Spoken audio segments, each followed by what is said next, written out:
नमस्कार साथियों। क्या आपने कभी किसी की अंतिम सांस को बहुत पास से देखा है? उस पल को जब एक जीता जागता इंसान अचानक बिल्कुल शांत हो जाता है। उसकी आंखें खुली रहती हैं, पर अब उनमें देखने वाला कोई नहीं होता। वे बस किसी अनंत दिशा में टकटकी लगाए रहती हैं। कमरे की हवा भारी हो जाती है, जैसे सारी गर्मी खींच ली गई हो। जो व्यक्ति कुछ देर पहले हंस रहा था, बात कर रहा था, सोच रहा था, अब वह सिर्फ एक शरीर मात्र रह गया है। उसमें से कुछ चला गया। वह गया कहां? मृत्यु के बाद हमारी चेतना कहां जाती है? क्या सब कुछ यहीं खत्म हो जाता है, या यह किसी नई यात्रा का आरंभ मात्र है? आज हम उसी रहस्य के द्वार पर खड़े हैं, जहां जीवन और मृत्यु की सारी सीमाएं धुंधली पड़ जाती हैं। जहां गौतम बुद्ध ने उस सत्य को देख लिया था, जिसे देख लेने के बाद मृत्यु भी अर्थहीन हो जाती है। इस यात्रा को सिर्फ सुनने के लिए मत रहिए, इसे अनुभव कीजिए। हर शब्द, हर सांस को ध्यान से महसूस कीजिए।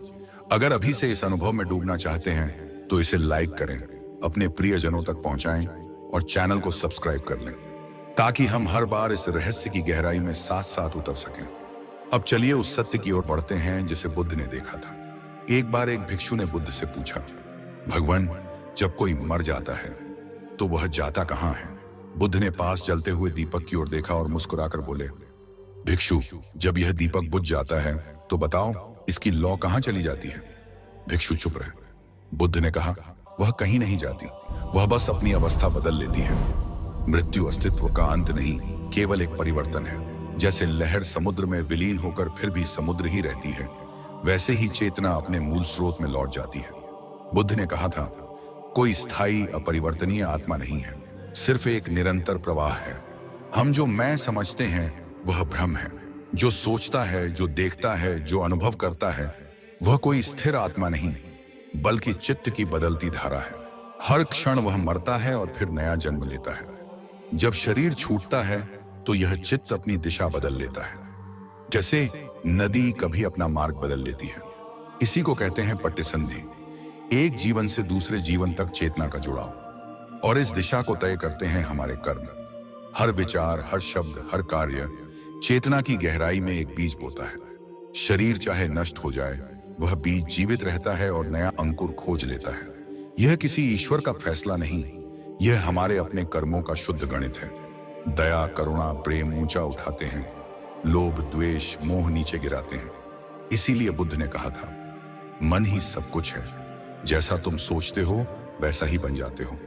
बुद्ध ने संसार को समझाने के लिए प्रत्युत्पन्न समुत्पाद का सूत्र दिया। हर चीज कारणों से उत्पन्न होती है। अज्ञान से संस्कार, संस्कार से चेतना, चेतना से नाम रूप, और फिर जन्म, जरा, मरण। यह एक चक्र है। जब तक तृष्णा है, चक्र घूमता रहता है। जब तृष्णा बुझ जाती है, चक्र रुक जाता है। वही निर्वाण है।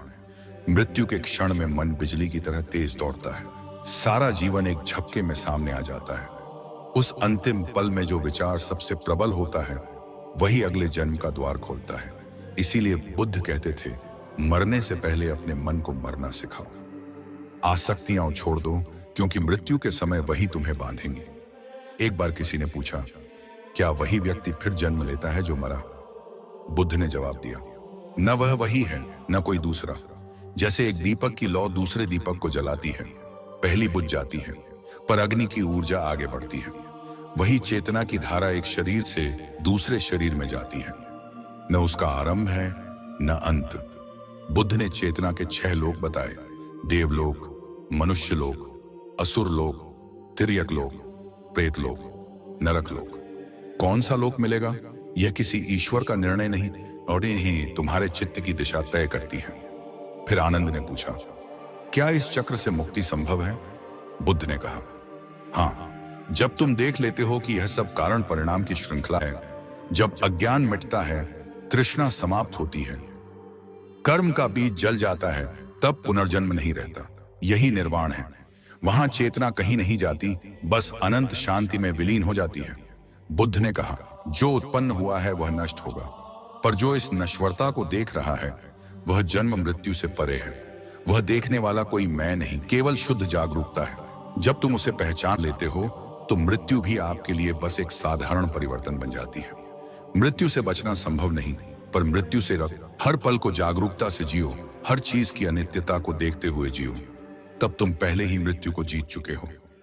अज्ञानी की मृत्यु संघर्ष है, भय, पछतावा, आसक्ति का तूफान।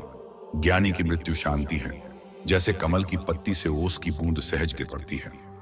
उसी क्षण वृद्ध भिक्षु धम्मरक्षित, जो कई दिनों से मृत्युशैया पर थे, बुद्ध के चरणों में गिर पड़े और बोले, भगवान, मुझे भी मृत्यु का सच्चा स्वरूप अनुभव करा दीजिए। बुद्ध ने कहा, शरीर का मरना कठिन नहीं, मन का मरना कठिन है। फिर पूरा वन मठ शांत हो गया। धम्मरक्षित ध्यान में बैठ गए। उन्होंने शरीर देखा, सांस देखी, मन के आते जाते विचार देखे।